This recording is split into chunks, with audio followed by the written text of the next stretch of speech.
રાતની વાત છે. કંકુ બહેન ને રમુભાઈ એકબીજા સાથે વાતો કરતા હતા ત્યારે જ વાતમાં રામુભાઈએ તેના પુત્ર અશોક વિશે કહ્યું.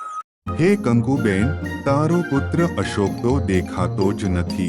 તે ક્યાંક પાતાળ લોકમાં વયો તો નથી ગયો ને? कैसा लगा मेरा मजाक?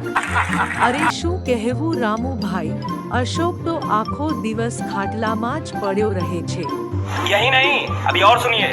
ઊભા રહો, અત્યારે જ તેની ખાટલા પથારી કરું. એટલું કહીને કંકુબેન અશોકને ખાટલા પથારી એક કરવા જાય છે.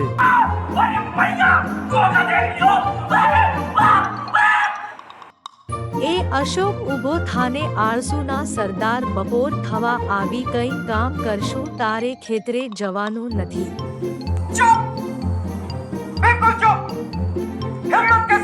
બા, હજી તો રાત પડી જ નથી ને? 5 મિનિટ, બસ 5 મિનિટ. ચલે એક કામ કર, 200 रुपए दे और 50 रुपए काट ओवर एक्टिंग के वजह. 5 મિનિટમાં તો તું ખેતર વેચીને બેઠો હોઈશ. ઊભો થા, નહીંતર પાણી રેડીશ. अभी मजा आएगा ना भिड़ो.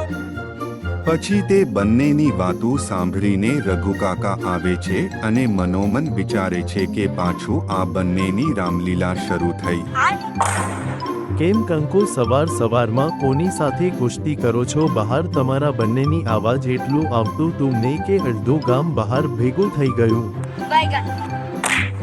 અમારા આળસુ અશોક સાથે કઈ કામ કરતો નથી ને, આખો દિવસ પડ્યો પાથર્યો રહે છે. શું કરું કાકા?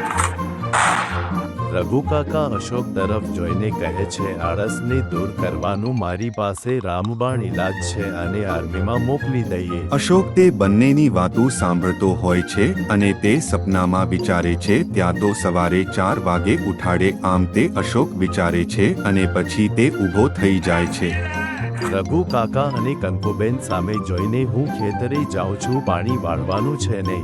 તેમ અશોક કહે છે. પછી તે ઊભો થઈને બીકેથી ખેતરે દોડ્યો જાય છે. क्या सीन है? લે, આને શું થયું? મેં કીધું ને, આર્મીનું નામ સાંભળીને સારા સીધા થઈ જાય. આ તો અશોક છે.